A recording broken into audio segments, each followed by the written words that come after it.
할렐루야. 제가 신학대학에 다닐 때부터 또 박사원에 다닐 때까지 귀에 인이 박히도록 들은 이야기가 있습니다. 교회란 무엇인가 하는 거죠.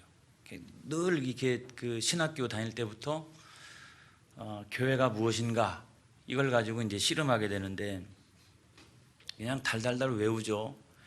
교회란 무엇인가? 교회란 예수 그리스도 안에서 하나님의 부르심을 받은 성도들의 모임이다. 달달달 외우고 살죠. 교회는 무엇을 하는 곳인가? 당연히 주님의 지상 대명령인 영혼을 구원하고 제자 삼는 기관이다. 이것도 이제 우리가 외우고 다니는데, 그런데 그것만 알면 안 돼요. 거기서 끝나면 안 됩니다. 교회는 영혼을 구원하고 제자를 삼고 하나님의 나라를 확장하는 기관이다. 할렐루야. 거기까지 나가지 않으면 그 교회를 잘못 이해하게 돼요. 그래서 만약에 교회가 영혼을 구원하고 제자 삼는 것이 전부다 라고 하면 뭐 교회에 모여가지고 열심히 뭘 할 필요가 없어요. 예수 믿는 즉시 죽어야 돼요. 죽어서 빨리 천국 가는 게 최고예요. 근데 이 땅 위에 교회가 존재하는 이유는 어떤 거냐? 영혼을 구원하고 제자 삼고 그리고 그 사람들이 하나님의 나라를 확장시켜 나가야 되는 사명이 있기 때문에 그런 거예요. 그래서 그렇게 생각해 보면 구원도 굉장히 달라지죠. 구원도 개인 구원이 전부가 아닙니다. 개인이 내가 이 영혼 구원 받았다, 이게 전부가 아니에요. 하나님 나라를 확장해 나가야 되는 사명이 있기 때문에 개인 구원을 뛰어넘어서 사회 구원도 있고요.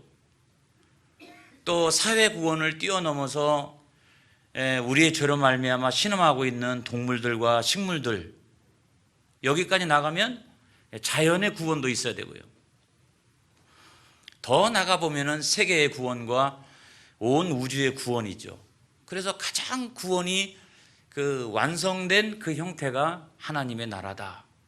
그렇게 생각하면 교회는 그 하나님의 나라의 완성을 위해서 끊임없이 복무하는 기관이다.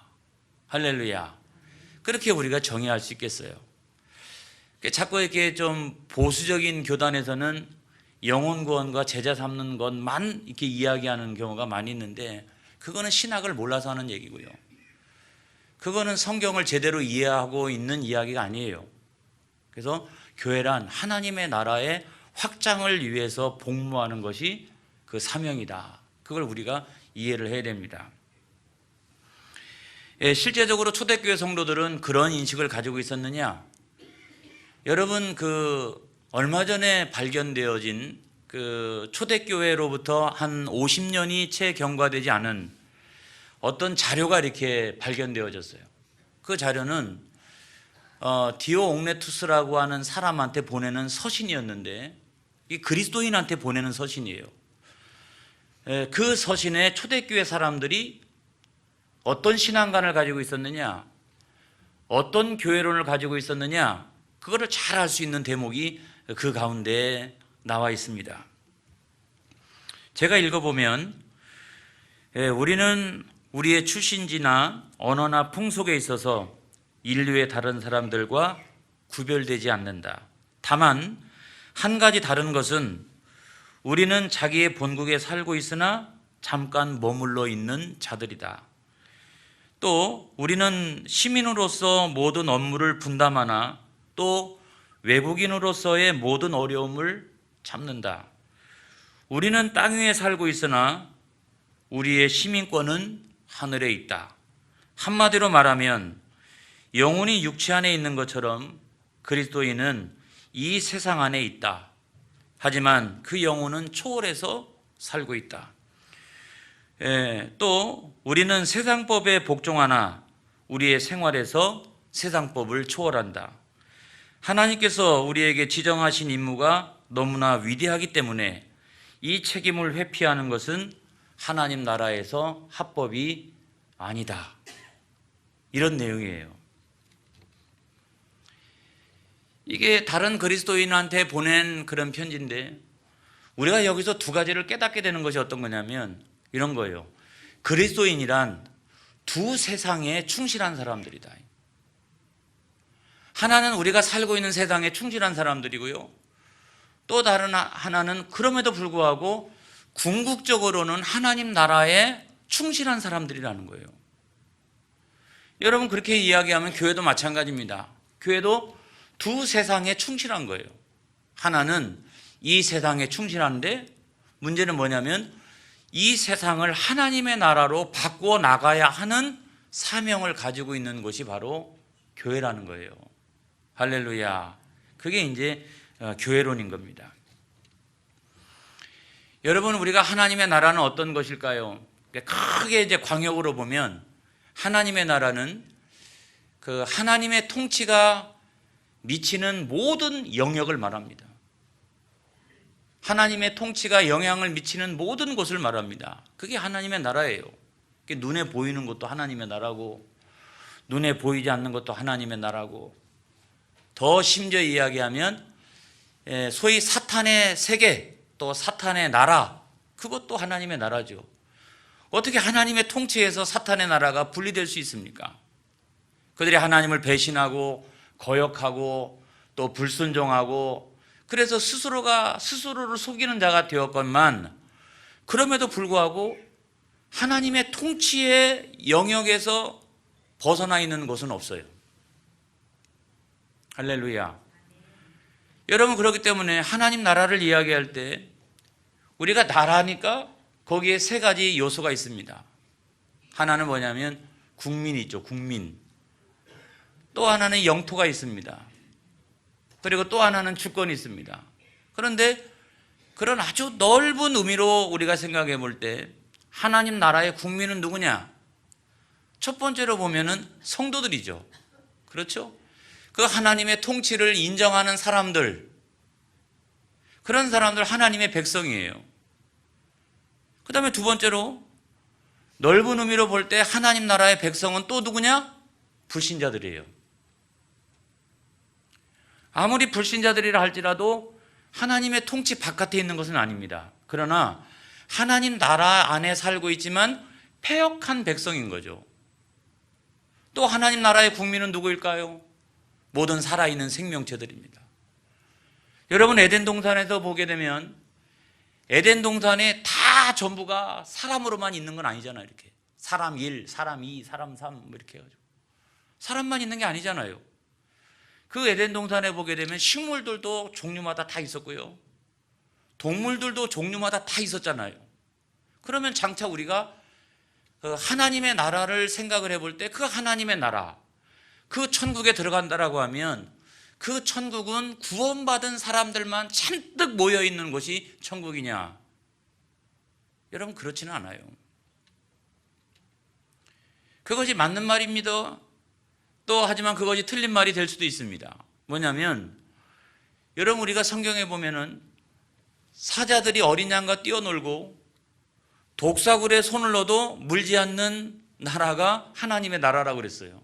그렇게 생각해 보면 저 천국은 사람들만 있는 곳이 아니라는 거죠. 저 천국은 가장 완전한 형태의 식물들도 있고요, 가장 완전한 형태의 동물들도 있고요, 이것이 상호 서로 침략하거나 잡아먹거나 그런 관계에 있는 것이 아니라 그것이 가장 완전한 조화와 공생의 관계에 있는, 이것이 바로 하나님의 나라라는 거예요. 할렐루야. 그래서 우리가 조금 더 나가면 이 동물이나 식물들에 대한 이해도 굉장히 많이 필요합니다. 굉장히 많이 필요해요. 우리 꼭 사람들만 영혼이 구원받는 것, 그것이 가장 중요한 일이지만 그것이 하나님 나라의 전부는 아니다 라고 하는 것을 우리가 이해를 해야 됩니다. 아무튼 어쨌거나 이 세계 전부가 눈에 보이든 보이지 않든 하나님의 나라예요. 하나님의 통치 바깥에 있는 건 아무것도 없어요. 그렇게 생각하면 우리가 어리석은 사람은 어떤 사람이냐? 하나님의 통치를 인정하지 않는 사람입니다. 하나님의 주권을 인정하지 않는 사람입니다. 그런데 슬기로운 사람은 뭐냐? 모든 것 가운데 역사하시는 하나님의 통치를 인정하고 살아나가는 사람이야말로 그 사람이 슬기로운 사람인 거예요. 할렐루야. 여러분, 우리가 하나님의 나라하고 비슷한 개념들을 많이 볼 수가 있어요. 예를 들어 보면 하늘나라, 천국, 천당 이런 것들. 근데 그 하늘나라, 천국, 천당 그렇게 이야기할 때는 그거는 하나님의 통치를 강조한 개념이 아니고 그거는 하나님의 통치가 이루어지는 어떤 장소를 말하는 거예요. 장소. 그래서 옛날에 유태인들은요, 하나님의 이름을 입에 담는 것이 신성 불가침이었어요. 불경하다 이렇게 생각을 했어요. 그래서 마태 같은 사람은 하나님의 나라라고 하는 개념을 거의 사용 안 했어요. 마태는 회개하라 천국이 가까이 왔느니라. 그래서 마태는 하늘나라라고 하는 개념을 굉장히 많이 사용했어요. 그거를 뭐 한자로 옮긴 게 천국이지 별거 아닙니다. 그러니까 하늘나라라고 했던 것은 하나님 나라하고 사실은 같은 거예요. 또 그것을 천국이라고 했다가 우리나라에서는 불교적 영향을 받아가지고 그거를 천당이라고 했든지 간에 그거는 다 거의 동일한 의미를 가지고 있다는 거예요. 근데 여러분, 하나님의 나라가 하늘 위에 있는 나라만을 의미하는 것은 아닙니다. 왜냐하면 하나님의 통치가 임하지 않는 곳이 없다 그렇게 얘기하면 하늘 위도 하나님의 통치가 임하는 거고 땅 속도 하나님의 통치가 임하는 곳이고 우리가 눈에 안 보이는 것도 다 하나님의 통치가 임하는 곳이라면 꼭 그 하나님의 나라가 하늘 위에만 있다라고 생각하면 반은 맞고 반은 틀린 거예요. 또 하나는 하나님의 나라를 피안의 세계로 인식하는 경우가 많죠. 하나님의 나라는 눈에 보이는 게 아니야. 유토피아야. 이상적인 세계야. 그런데 사실 그렇게 생각을 할 수도 있습니다만은 하나님의 나라는 눈에 보이는 것도 하나님의 나라고 눈에 안 보이는 것도 하나님의 나라라면 그 말도 반은 맞고 반은 틀리는 거예요. 그런데 우리가 불교의 그 영향을 많이 이렇게 받고 있기 때문에 자꾸만 이 세상에서 분리되어져서 그 저 먼데 있는 피안의 세계 가운데 있는 것을 우리는 하나님의 나라의 전부라고 인식할 경우가 많이 있다는 거예요. 여러분, 우리가 정확하게 이해를 해야 됩니다. 그래서 제가 이렇게 설명을 하면 막 이제 우리한테는 혼란이 와요. 혼란이 오죠. 자, 아무튼 뭐 사탄의 나라도 하나님의 나라고 믿는 자가 죽어서 가야 될 나라도 하나님의 나라고 또 이 땅에 믿음을 가지고 있는 사람들이 살고 있는 것도 하나님의 나라고 그 다음에 불신자들이 살고 있는 것도 크게 보면 하나님의 나라고 그럼 다 하나님의 나라라고 하면 뭐로 예수 믿냐? 아니면 뭐로 우리가 교회 다니고 하나님의 나라를 믿는다고 그러고 그렇게 하느냐 말이죠. 그런데 이것은 넓은 의미로 하나님의 나라를 이야기할 때 그렇게 이야기할 수 있다는 거예요. 그러니까 하나님의 통치에서 벗어나는 건 그 어떤 것도 없다. 나중에 사탄의 나라가 하나님의 나라하고 상관이 없다면 어떻게 마지막 때에 하나님께서 사탄의 나라를 심판하실 수가 있습니까? 하나님의 통치에서 벗어나는 건 아무것도 없어요, 여러분. 그걸 그렇다고 믿고 살아가는 사람은 어리석은 사람이에요. 내가 숨어 있으면 하나님이 못 보시는 것도 아니고요. 뭐 피안의 세계가 있고 뭐 지하에 있고 여러분 어린 반푼어치도 없어요. 하나님의 통치에 벗어나는 건 아무것도 없다. 그러므로 그 하나님의 통치를 인정하고 살아나가는 사람이야말로 가장 슬기로운 사람이다. 이거를 믿으시기를 주님의 이름으로 축원합니다. 그런데 제가 좀 좁은 의미로 하나님 나라를 설명해야 여러분들이 잘 이해를 하실 수 있다고 생각을 합니다. 그래서 좁은 의미로 보면 하나님의 백성이 하나님의 나라예요. 그래서 여러분 처음에 보면은 하나님께서 하나님의 나라를 창조하셨잖아요. 이렇게. 그렇죠? 창조하셨어요. 그런데 그 하나님의 나라는 완벽했습니다, 여러분. 그 국민이나 그 다음에 영토나 그 다음에 하나님의 통치나 어디 우리가 살펴봐도 불완전한 곳이 없잖아요. 그런데 죄가 들어오고 인간이 탄생하고 죄가 들어오고 그러고 난 다음부터는 여러분 단 한 세대를 거치지 못해가지고 사람들은 오염되어지기 시작을 합니다. 안 그래요? 그래서 점점점 사람은 그 완벽한 하나님의 나라에서 사람이 태어났지만은 죄의 영향 때문에 하나님의 통치를 받아들이는 하나님의 백성들도 있고 그 다음에 하나님의 통치를 받아들이지 않는 패역한 백성들도 아울러서 존재하는 세상이 된 거죠, 여러분. 안 그래요? 초기 아담, 그 다음에 아벨, 셋, 노아. 이거는 하나님의 백성의 계보죠. 패역한 백성들의 계보는 어떻습니까? 타락한 이후의 아담, 가인, 살인자가 됐죠.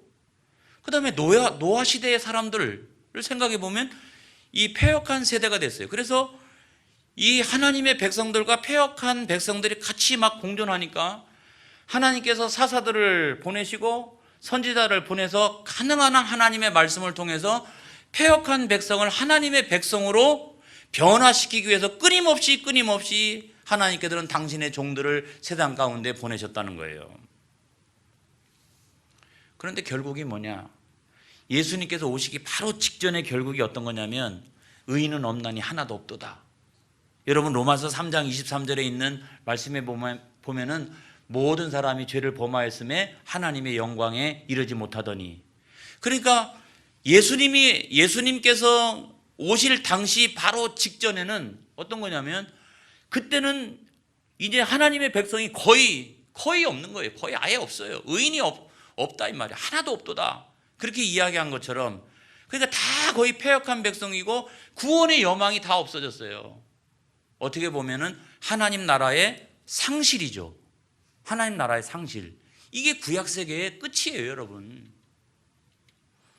그래서 구원받을 수 없는 세상을 다시 구원하시기 위해서 예수님이 세상에 내려오셔가지고 가장 먼저 하셨던 말씀이 뭐냐면 회개하라, 하나님 나라가 가까이 왔느니라.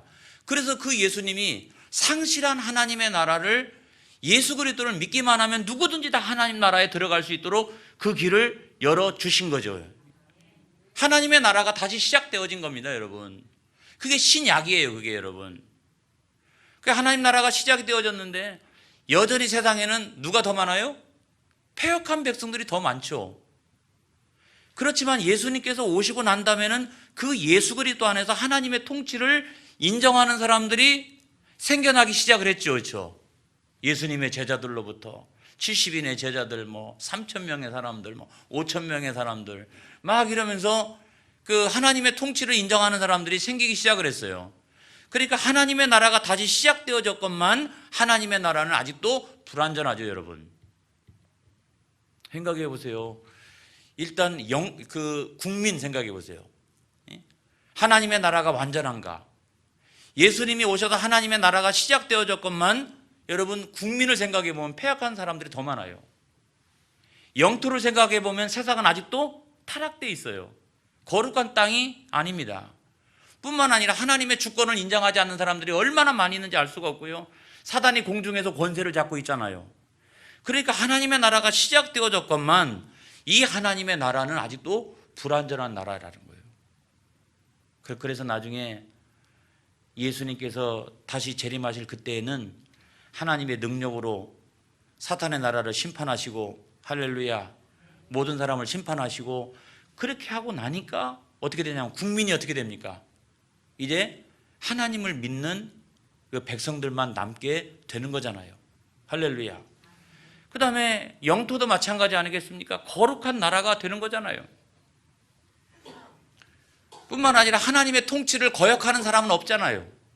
그 완전한 하나님의 나라가 된 거예요. 여러분, 우리가 믿음을 가지면 천국 간다 라고 하는 말은 이와 같은 말이에요. 그거를 내가 믿고 있으면 내가 믿고 그 믿음을 가지고 죽으면 어떻게 돼요?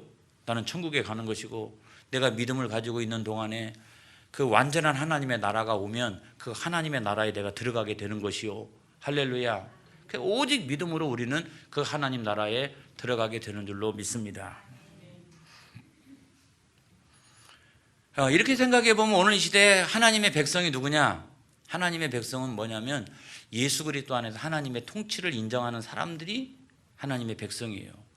그리고 예수님이 나의 왕이시라는 사실을 내가 인정하는 사람이 하나님의 백성이에요. 그러면 이스라엘 백성들은 하나님의 백성이냐 뭐냐?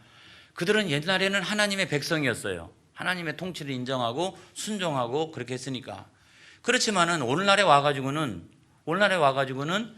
예수 그리스도 안에서 나타난 하나님의 통치를 인정하지 않기 때문에 그들이 다 하나님의 백성이라고 이야기할 수가 없다는 거죠. 그래서 하나님의 백성이 되는 자격은 어떤 거냐? 오직 믿음입니다. 할렐루야. 오직 믿음이에요. 그 믿음 안에서 언약 백성인 것을 내가 고백하는 겁니다. 하나님은 나의 아버지가 되시고 그 예수 그리스도 안에 나는 그분의 자녀이다. 또 천국 시민권자임을 내가 고백하는 거예요. 내가 이 세상에서 살고 있지만 이 세상이 전부가 아니야. 이 세상이 전부가 아니야. 이 한 번의 생명이 전부가 아니야. 그 사실을 인정하고 내 시민권은 예수 그리스도 안에서 저 천국에 있다 라고 하는 사실을 인정하는 사람이고요. 그 믿음을 구약 성경에 보면은 남는 자, 끝까지 그 믿음을 이렇게 지켜나가는 사람, 신약 성경에는 요한계시록에 나오는 것처럼 이기는 자, 끝까지 그 믿음을 지키는 자, 이런 사람이 하나님의 백성의 자격이 있는 거죠. 할렐루야. 하나님의 백성은 어떻게 살아가야 되는가? 여러분, 하나님 나라에도 법이 있어요. 세상의 나라에 법이 있는 것처럼 하나님 나라에 법이 있는데 그 하나님 나라의 법이 뭐냐면 하나님의 말씀이에요. 할렐루야. 그 하나님의 말씀을 내가 지키고 듣고 또 행하고 자원하는 마음, 기뻐하는 마음을 가지고 그 하나님의 말씀을 내가 사모하면서 살아나가는 것이 하나님의 백성의 삶인 거예요. 여러분, 우리가 세상에서 하나님의 백성이 고난당하는 이유가 있습니다. 그 이유가 어떤 거냐면 하나님의 백성인데 내가 왜 고난당해요? 그건 다른 게 아니라 하나님의 나라가 완전한 하나님의 나라가 아니기 때문에 그래요. 하나님의 나라는 예수 그리스도 안에서 시작되었지만 예수님이 재림하실 때 하나님의 나라는 완성돼요. 그 사이에 뭐가 있냐면 교회가 있는 거예요. 그 예수님을 믿는 사람들이 하나님의 나라가 완성되어질 걸 믿고 끝까지 믿음을 지키면서 세상에 세워진 기관이 있나니 그것이 뭐냐면 교회라는 거죠. 교회가 끝끝내 있는 거예요. 그런데 이 불완전한 세상이기 때문에 이 세상에서 공중의 권세 잡은 마귀가 누구를 공격하냐면 하나님의 나라가 확장되는 것을 제일로 싫어하는 거잖아요. 두려워하는 거잖아요. 그렇기 때문에 믿음의 백성들을 특별히 사단이 공격할 수가 있는 것입니다. 이렇기 때문에 우리 예수 믿는 사람들은 교회를 중심으로 한 신앙생활을 하지 않으면 안 된다는 겁니다, 여러분. 우리가 영적인 전투를 벌여나갈 때 그 영혼의 견고한 진지, 그 진리의 성읍이 어떤 거냐고 하면 왜 그것이 교회라는 거예요. 그 교회라는 거예요. 그래서 예수 믿는 사람은 혼자서 신앙생활 하는 게 아니에요. 예수 믿는 사람은 반드시 교회를 중심으로 해가지고 마귀와 싸워서 영적인 전투를 벌이는 교회인데, 그래서 제가 지난 시간에 말씀드렸잖아요. 교회는 두 가지 특징이 있다. 하나는 전투하는 교회, 또 하나는 승리하는 교회. 할렐루야. 예수님이 십자가에서 승리하신 그 승리를 마귀와 오늘도 우리는 세상에서 싸워나가면서 전투하는 교회다 이 말이에요. 전투하는 교회다. 교회는 영적인 전쟁을 벌여나가는 전투하는 교회인 줄로 믿습니다. 할렐루야. 그런데 그 승리가 우리는 약속되어져 있다. 이걸 여러분 믿으시기를 바랍니다. 그 페르시아의 가장 그 유명한 그 왕 가운데 다리우스가 있죠. 성경에도 많이 등장하는 다리우스. 이 다리우스가 대단합니다, 여러분. 이 다리우스가 그 페르시아 대제국에서 가장 광대한 영토를 차지했던 그런 왕인데 유럽을 공략하러 갔을 때 누구를 만나게 됐냐면 알렉산더를 만나게 됐어요. 알렉산더를. 그 알렉산더하고 전쟁을 벌이면서 다리우스가 보낸 선물이 있었는데 그 선물이 뭐냐면 이거예요. 참깨였어요. 참깨를 그 큰 부대에다가 이렇게 담아가지고 이거를 선물로 보낸 거예요. 의미는 어떤 겁니까? 우리 군대는 이 참깨처럼 무지무지하게 많다. 그러니까 너희들 항복해라. 이런 말이죠. 근데 알렉산더가 조그마한 봉투에다가 답장을 보냈는데 그 답장 안에는 뭐가 들어있었냐면 겨자씨 한 알이 들어가 있었어요. 자세히 봐야 이렇게 보이는 겨자씨 한 알. 이 말은 어떤 겁니까? 니들이 아무리 숫자가 많더라도 이 겨자씨는 왕성한 생명력이 있나니 우리는 작지만, 우리는 숫자가 적지만 우리는 얼마나 무서운지 알 수가 없다. 너희들이 아무리 많이 숫자를 내세워서 쳐들어온다 할지라도 승리는 우리 것이다. 그런 의미에서 겨자씨 한 톨을 넣어가지고 보냈어요. 이 전쟁에서 누가 이겼을까요? 알렉산더가 이겼습니다.